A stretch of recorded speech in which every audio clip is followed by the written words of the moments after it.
Hello दोस्तों, DK राज classes में आप सभी को स्वागत है।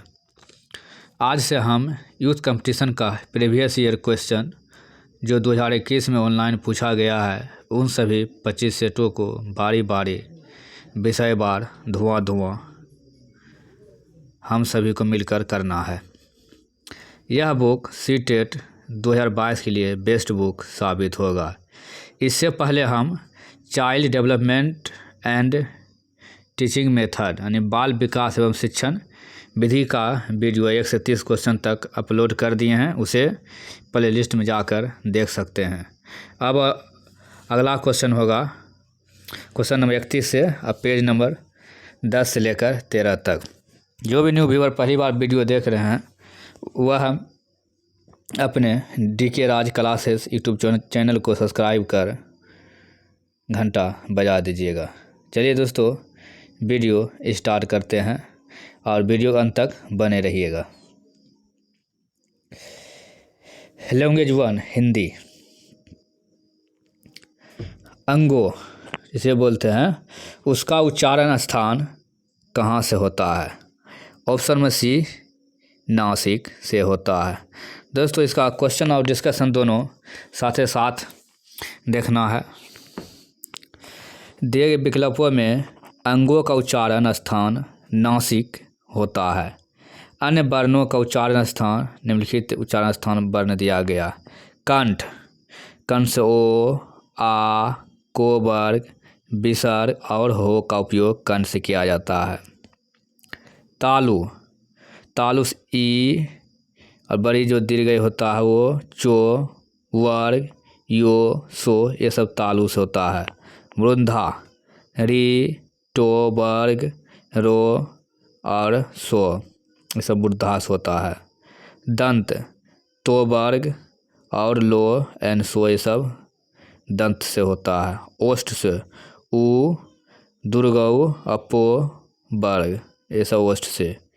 नासिक से होता है अंग, अंगो, ज्ञो, मूर्धन्य नो, दंत नो और मो, ये सभी। कंठ तालु से होता है ए और ऐ। कंठोष्ठ से ओ और अ होता है। दंतोष्ठ से उओ और ज्ञों से होता है तालु प्लस नालिका। अंगों से कंठ प्लस नासिका से, अंगों होता है कंठ प्लस नासिका से। इसे सर वीडियो को रिपीट कर 2 बार 3 बार देखिएगा जिससे कंठस्थ हो सके। क्वेश्चन नंबर 32, 4 गज मलमल में कौन सा विशेषण है? ऑप्शन में ए परिमाण बोधक। इसका डिस्कशन दिया है सर, 4 गज मलमल में कौन सा विशेषण होता है? परिमाण बोधक विशेषण होता है। जो सब संज्ञा या सर्वनाम की विशेषता बताते हैं उन्हें विशेषण कहते हैं। जैसे 4 गज मलमल, इसमें 4 गज निश्चित परिणामवाचक विशेषण है क्योंकि इसमें निश्चित मात्रा का बोध हो रहा है। विशेषण के मुख्य 3 भेद होते हैं।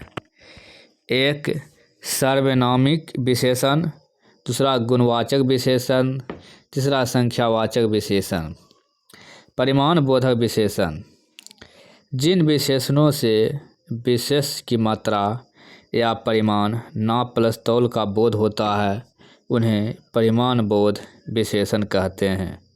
जैसे 4 गज मलमल, 2 मीटर कपड़ा, निश्चित, 2 किलो आटा, ये सब परिमाण बोधक विशेषण है। परिमाणवाचक विशेषण के 2 भेद होते हैं। एक निश्चित परिमाणवाचक विशेषण 1, 2, 3 और 4, और दूसरा अनिश्चित परिमाणवाचक विशेषण थोड़ा, बहुत, काफ़ी, कुछ। जैसे कोई नहीं कहता थोड़ा है, बहुत सारा है, काफ़ी कुछ, ये सब अनिश्चित हुआ। जैसे कोई बोलता है कि हमारे पास 1 रुपया है, 2 रुपया है, 2 घर है, 4, ये सब हुआ निश्चितवाचक परिमाण बोझ, ये जो कि ये निश्चित बता रहा है। और जैसे थोड़ा सा नमक दे दो यानी वो निश्चित, इसका कोई नाप निश्चित नहीं है। इसी प्रकार समास। क्वेश्चन में 33, समास का विलोम क्या होता है? समास का विलोम ऑप्शन में सी व्यास होता है, व्यास। डिस्कशन, यदि दिए गए विकल्पों में समास का विलोम व्यास होगा जबकि समस्या का विलोम समाधान होगा। इसे दोस्तों ध्यान देकर देखना है। शून्य का तत्सम रूप क्या है? शून्य का शून्य। शून्य का तत्सम रूप क्या है? शून्य। Option D. दिए गए विकल्पों में शून्य का तत्सम रूप शून्य होगा और संस्कृत भाषा में वे शब्द जो हिंदी भाषा में ज्यो के त्यों प्रयुक्त होते हैं उन्हें तत्सम शब्द कहते हैं, जैसे क्षेत्र, ग्राम, कर्ण, आश्चर्य इत्यादि। क्वेश्चन नंबर 35, आँख की किरकिरी होने का अर्थ क्या है? अप्रिय लगना। आँख की किरकिरी होने का अर्थ क्या है? अप्रिय लगना। आँख की किरकिरी होने का अर्थ है अप्रिय लगना। अब एक क्वेश्चन है जिसे पढ़कर गद्यांश पढ़कर देना है, 36 से 60 तक है। चलिए दोस्तों इसे पढ़ते हैं और जब तक धैर्य बनाए नहीं रखिएगा तब तक सक्सेस होने में बहुत कठिनाइयाँ को झेलना पड़ता है। पढ़ते हैं दोस्तों। आदिम आर्य घुमक्कर ही थे, यहाँ से वहाँ वे घूमते ही रहते थे, घूमते भटकते ही वे भारत पहुँचे थे। यदि घुमक्करी का बहाना उन्होंने न धारण किया होता, यदि वे एक स्थान पर ही रहते तो आज भारत में उनके वंशज न होते। भगवान बुद्ध घुमक्कर थे, भगवान महावीर घुमक्कर थे। वर्षा ऋतु के कुछ महीनों को छोड़कर एक स्थान में रहना बुद्ध के बस का नहीं था। 35 वर्ष की आयु में उन्होंने बुद्धत्व प्राप्त किया और 35 वर्ष से 80 वर्ष की आयु तक जब उनकी मृत्यु हुई, 45 वर्ष तक वे निरंतर घूमते ही रहे, अपने आप को समाज सेवा और धर्म प्रचार में लगाए रहे। अपने शिष्यों से उन्होंने कहा था, चरथ भिक्षवे चारिक है भिक्षुओं घुमक्करी करो। यद्यपि बुद्ध कभी भारत के बाहर नहीं गए, किंतु उनके शिष्य ने उनके वचनों को सिर आंखों पर लिया और पूर्व में जापान, उत्तर में मंगोलिया और पश्चिम में मकदूनिया और दक्षिण में बाली द्वीप तक धावा मारा। श्रवण महावीर ने स्वच्छंद विचरण के लिए अपने वस्त्रों तक को त्याग दिया। दिशाओं को उन्होंने अपना अंबर बना लिया। वैशाली में जन्म लिया और पावा में शरीर त्याग दिया। जीवन प्रयत्न घूमते रहे मानव के कल्याण के लिए, मानव के राह प्रदर्शन के लिए। शंकराचार्य 12 वर्ष की अवस्था में संन्यास लेकर कभी केरल, कभी मिथिला और कभी कश्मीर और कभी बद्रिकाश्रम में घूमते रहे। कन्याकुमारी से लेकर हिमालय तक समस्त भारत को अपना कर्म क्षेत्र समझा।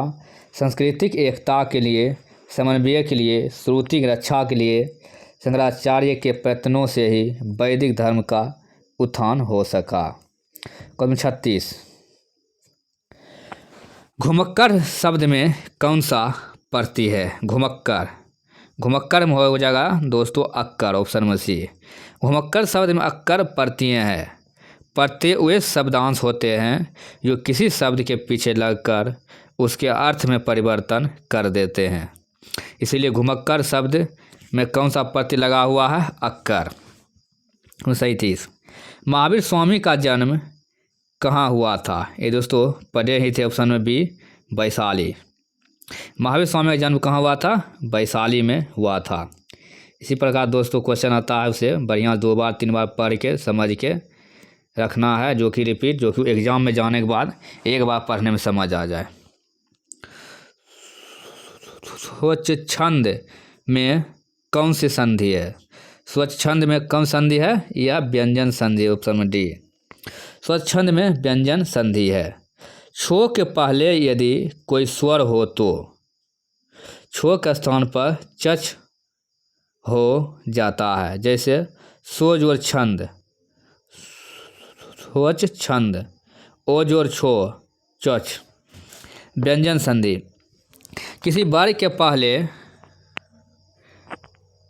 वर्ण को आधा को हलन चो टो तो पो का मेल किसी वर्ग के तीसरे अथवा चौथे वर्ण यो हलंत रो लो वो हो है या किसी स्वर से हो जाए तो को का अरे गो हलंत का चो का जो टो का डो और पो का बो हो जाता है। जैसे दिग्गज, दुक जोड़ गज मतलब दिग्गज हो गया, या को हलंत जोड़ गो गग। अजंत बराबर अच हलंत जोड़ अंत, और चो जो हलंत होता है इसका मतलब आधा कहा जाता है माना जाता है, प्लस ओ बराबर जो। अबज ओ आधा बोझ अबज बराबर अप जोड़ जो, पो जोड़ जो बराबर बज। इसे सर 2-3 बार देखिएगा, ये बहुत कन्फ्यूज क्वेश्चन है। 39, महात्मा बुद्ध ने जब बुद्धत्व प्राप्त किया तब उनकी अवस्था कितनी थी? ऑप्शन बी 35 वर्ष की अवस्था में, ये भी पढ़े थे। महात्मा बुद्ध ने जब बुद्धत्व प्राप्त किया तब अवस्था 35 वर्ष थी।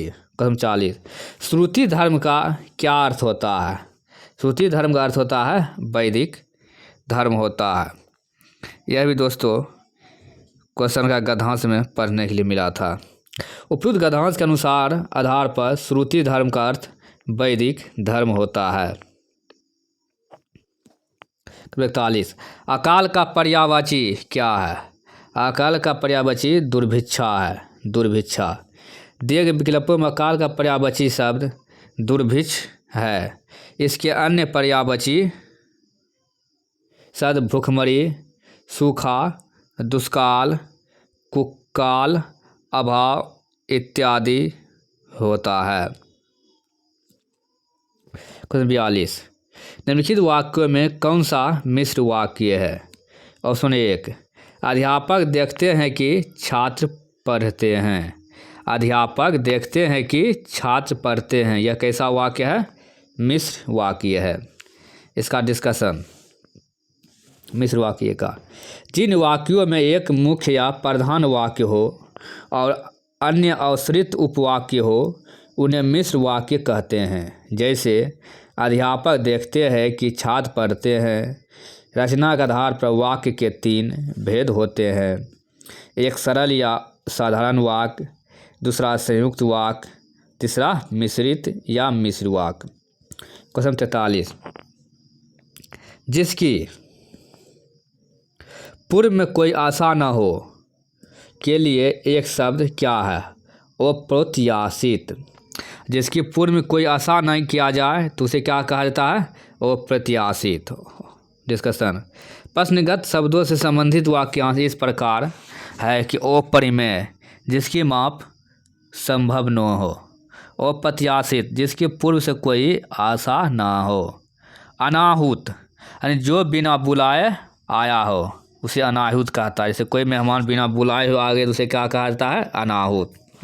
प्रोत्याशा जिसकी आशा की गई उसे क्या कहते हैं? प्रोत्याशा कहते हैं।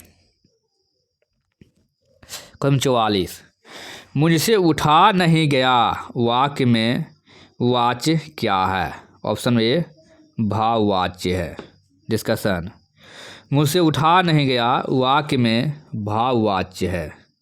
भाववाच्य में वो कर्मक क्रिया का प्रयोग होता है तथा क्रिया का स्वरूप कर्ता या कर्म के अनुसार न होकर भाव के अनुसार होता है, जबकि कर्तृवाच्य में क्रिया कर्ता के लिंग वच के अनुसार एवं कर्मवाच्य में क्रिया कर्म के लिंग वचन के अनुसार होती है। क्वेश्चन 45, निष्कपट शब्द का संधि विच्छेद क्या है? ऑप्शन सी निजोड़ कपट यानी निष्कपट।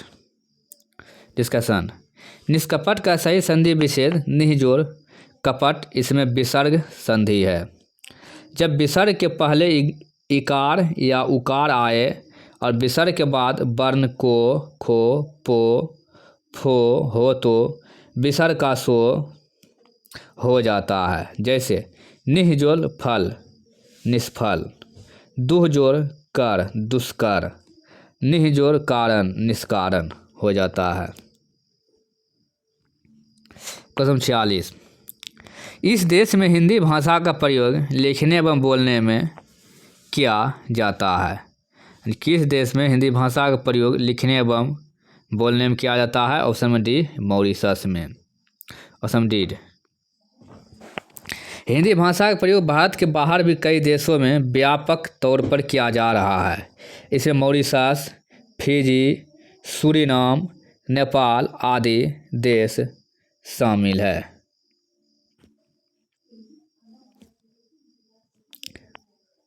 मॉरिशस देश में हिंदी भाषा का प्रयोग लिखने एवं बोलने में किया जाता है। अंग्रेजी वहाँ की राजभाषा है। मॉरिशस में हिंदी का इतिहास 150 वर्ष पुराना है। साहित्य, पत्रकारिता, दूरदर्शन, रेडियो, शिक्षण माध्यम इत्यादि में हिंदी को अपनाकर मॉरिशस ने हिंदी का खूब विकास किया है। क्वेश्चन नंबर 47, सूरसागर किस भाषा की रचना है? ऑप्शन ए, यह ब्रज। सूरसागर किस भाषा की रचना है? ब्रज भाषा की रचना है। डिस्कशन, सूरसागर ब्रज भाषा की रचना है। सूरसागर सूरदास की कृष्ण भक्ति से युक्त पदों का संग्रह है। इसमें देश स्कंद है। इसमें बाल लीलाओं तथा भ्रमर गीत का संकलन है। गोस्वामी तुलसीदास द्वारा रचित रामचरितमानस की भाषा अवधी भी है। क्वेश्चन 48, वीरों का कैसा हो बसंत कविता यह किसकी लिखी गई है? यानी किसके द्वारा लिखा गया? वीरों का कैसा हो बसंत कविता किसके द्वारा लिखी गई है? ऑप्शन बी, सुभद्रा कुमारी चौहान द्वारा। डिस्कशन, वीरों का कैसा हो बसंत सुभद्रा कुमारी चौहान द्वारा रचित एक लब्ध प्रतिष्ठित कविता है। सुभद्रा कुमारी चौहान वीर रस की एकमात्र कवित्री है और झांसी की रानी इनकी प्रसिद्ध कविता है। त्रिधारा, मुकुल आदि इनके प्रसिद्ध काव्य संग्रह है।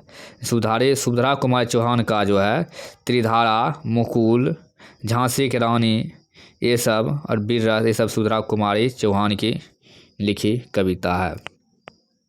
क्वेश्चन 49, क्षेत्रीय में कौन सा विशेषण है? ऑप्शन नंबर सी, गुणवाचक। डिस्कशन, क्षेत्रीय में गुणवाचक विशेषण है जिस शब्द से संज्ञा के गुण, दशा, स्वभाव, स्थान आदि का पता चले उसे गुणवाचक विशेषण कहते हैं। जैसे नया, पुराना, स्थानीय, क्षेत्रीय, मोटा, बुरा आदि। यानी क्षेत्रीय में कौन सा विशेषण है? गुणवाचक। गुण, स्वभाव, स्थान आदि का पता चले उसे गुणवाचक विशेषण कहते हैं। जैसे नया, पुराना, स्थानीय, क्षेत्रीय, मोटा, बुरा आदि ये सब है गुणवाचक विशेषण।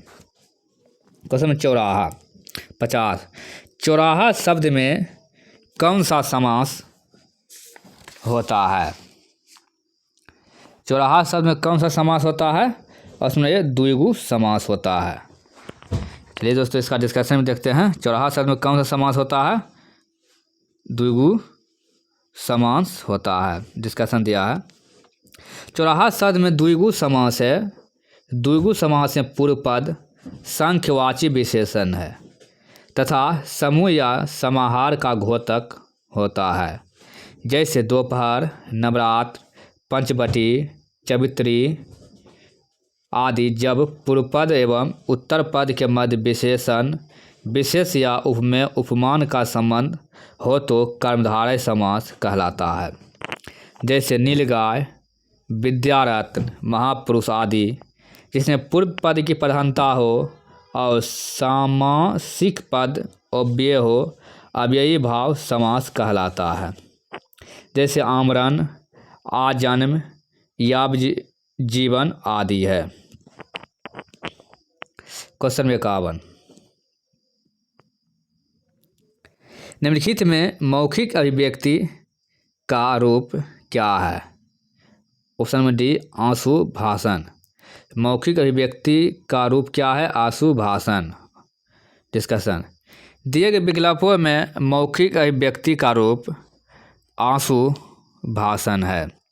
आंसू भाषण भाषा का वह तरीका होता है जिसमें भाषणकर्ता को भाषण के ठीक पूर्व विषय बताया जाता है। जो तुरंत भाषण दे सके उसे आंसू भाषण कहते हैं। से सही विकल्प लेखन से संबंधित है, जैसे सुलेखन, श्रुतलेखन, शुद्धवर्तनी सब लेखन से। और आंसू भाषण जो बोलते हैं होता है जिसमें भाषणकर्ता को भाषण के ठीक पूर्व विषय बताया जाता है तो तुरंत बाद भाषण दे सके उसे आंसू भाषण कहते हैं। क्वेश्चन 52, हिंदी भाषा की बोलियां हैं।